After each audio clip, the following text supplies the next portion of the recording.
McCarthy Schiff Memo harms Democrats more than it helps them.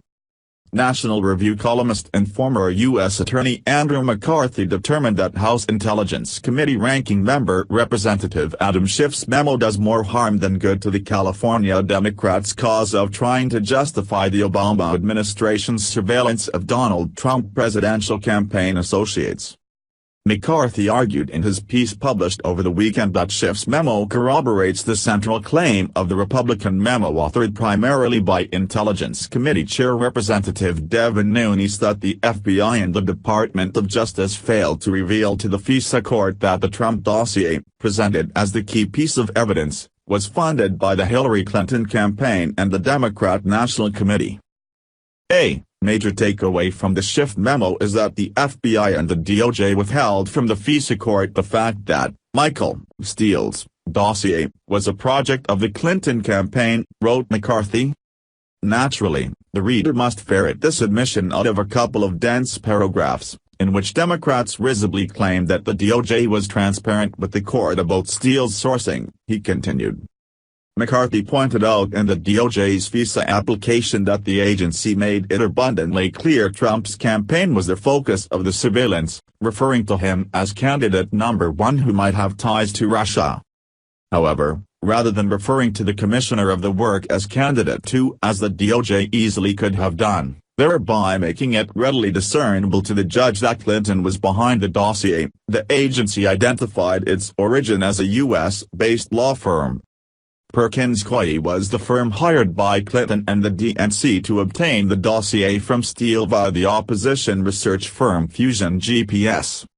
The DOJ knew all of this, but withheld that information from the FISA court.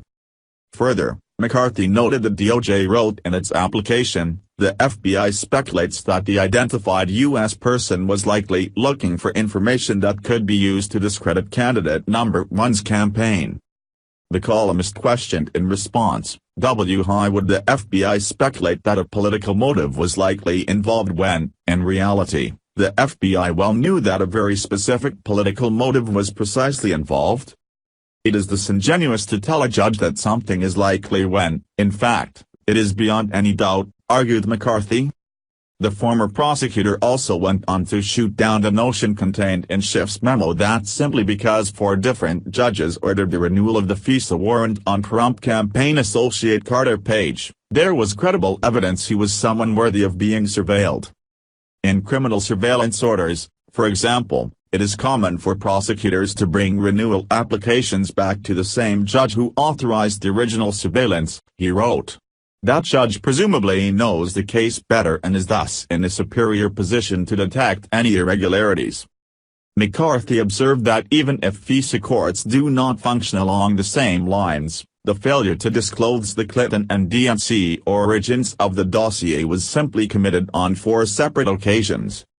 If a judge was not made aware of material facts, the judge's authorization of a warrant does not validate the derelict application, he argued. In a tweet on Saturday, Trump described the release of the Democrat memo as a bust, only confirming that there were government surveillance abuses in relation to his campaign. Nunes released a point-by-point response to Schiff's memo that same day. The congressman said, the American people now clearly understand that the FBI used political dirt paid for by the Democratic Party to spy on an American citizen from the Republican Party. What do you think? Scroll down to comment below.